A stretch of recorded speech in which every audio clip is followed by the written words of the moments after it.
By subscribing and following our channel, you can be informed about the latest occurrences that took place around the globe.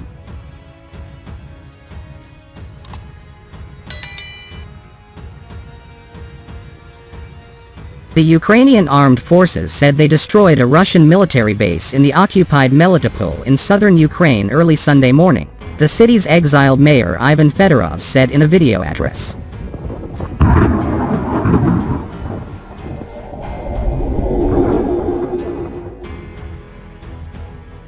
Melitopol fell to Russian control in early March, weeks into the Kremlin's invasion of Ukraine. According to Fedorov, Ukrainian troops fired more than 30 shots exclusively at the military base, rendering it unable to function. Now the whole city is covered in smoke. This has been going on for 3 to 4 hours. Warehouses on the territory of the transport aviation base are burning, Fedorov added. The head of the Russia-installed council in the Zaporizhia region, Yevgeny Belitsky, said in a Telegram post Sunday that shells fell on the territory on the airfield, and that there were no casualties.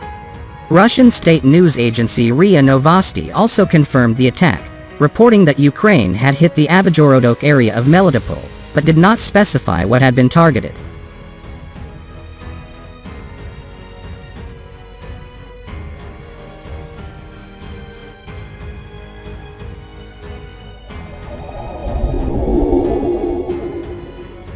According to CNN, the Russian Defense Ministry also claimed on Sunday that the Ukrainian military launched a deliberate strike on residential areas of the Russian cities of Belgorod and Kursk. The ministry's spokesperson Lieutenant General Igor Konashenkov said in a statement that Ukrainian forces targeted the cities with Tochka-U ballistic missiles with cluster munitions and drones. He said 3 ballistic missiles launched at Belgorod were destroyed by Russian air defense systems in the air, adding that the wreckage of one of the missiles fell on a residential building in the city. Konashenkov also claimed Russian air defense systems destroyed 2 Ukrainian military drones as they approached the city of Kursk, about 130 kilometers, 80 miles, north of Belgorod. However, CNN has been unable to independently confirm those claims, and the Ukrainian military has not yet commented on the strikes. The governor of the Belgorod region, Vyacheslav Gladkov, said in a statement posted on his Telegram channel that at least 3 people were killed, and dozens of residential buildings were damaged by explosions early on Sunday morning.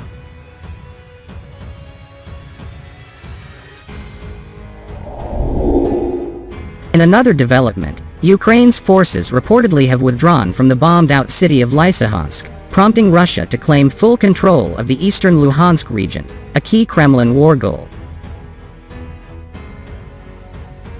In a tough weekend for Ukraine, Kyiv confirmed on Sunday that Russian forces have taken control of the city of Lysychansk, and by doing so, seized the entire Luhansk province.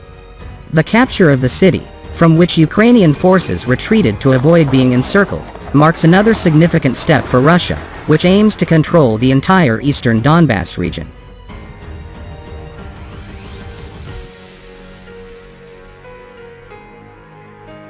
Ukrainian President Volodymyr Zelensky has vowed that Ukrainian forces will return to Lysychansk and take back the city. Russian forces appear to have wasted no time in turning their firepower on cities within the neighboring Donetsk province, which also makes up a significant part of the Donbass. The governor of the region said several key cities had experienced heavy shelling on Sunday.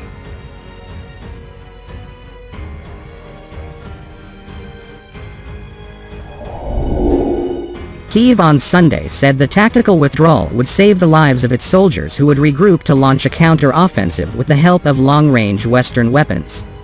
But Moscow said the capture of Lysychansk less than a week after taking neighboring Severodonetsk meant it had liberated Luhansk. It said it would give the captured territory to the self-proclaimed Russian-backed Luhansk People's Republic, whose independence it recognized on the eve of the war.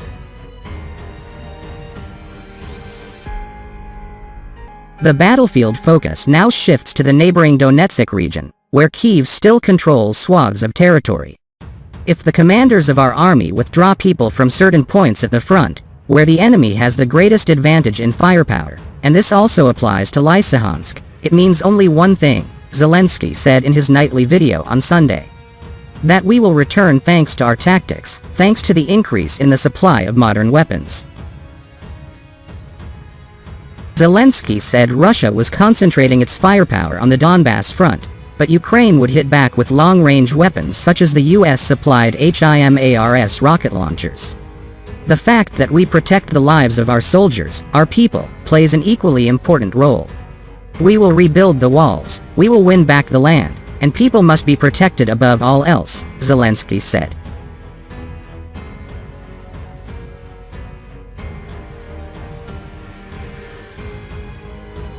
Since abandoning an assault on the capital Kyiv, Russia has concentrated its military operation on the industrial Donbass heartland that comprises the Luhansk and Donetsk regions, where Moscow-backed separatist proxies have been fighting Ukraine since 2014. Russian Defense Minister Sergei Shoigu informed President Vladimir Putin that Luhansk had been liberated, the defense ministry said, after Russia earlier said its forces had captured villages around Lysychansk and encircled the city. In Sloviansk, west of Lysychansk in Donetsk region, Mayor Vadim Lyuk wrote on Facebook that on Sunday fierce shelling had killed at least 6 people, including a 10-year-old girl. While Russia would try to frame its advance in Luhansk as a significant moment in the war, it came at a high cost to Russia's military, said Neil Melvin of the London-based think tank RUSI. Ukraine's position was never that they could defend all of this. What they've been trying to do is to slow down the Russian assault and cause maximum damage, while they build up for a counteroffensive, he said.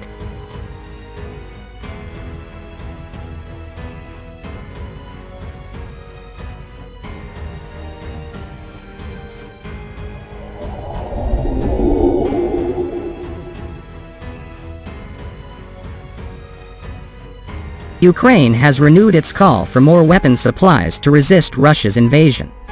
President Volodymyr Zelensky told this week's meeting of NATO, "We need to break the Russian artillery advantage. We need much more modern systems. If Ukraine did not receive the weapons it needed to defeat Russia," he said, "NATO leaders would face a future war with Moscow themselves."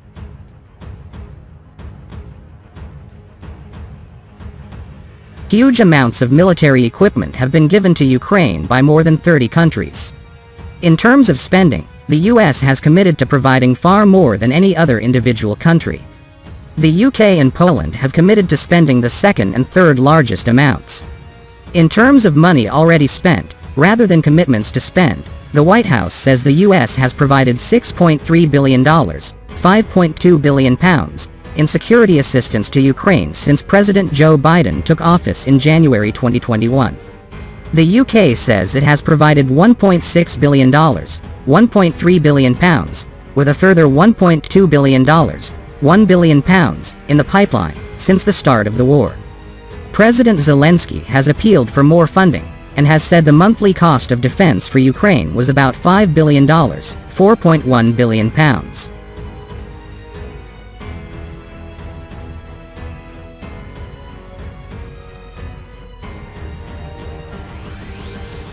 With Ukrainian positions in the east of the country under intense Russian bombardment, analysts say Ukraine badly needs better supplies of artillery and ammunition to hold on to key positions. So far, it is thought that 10 long-range multiple rocket launchers have been either delivered to Ukraine or on the way, from the US, UK and Germany. Ukraine says many more are needed to stall Russia's advance.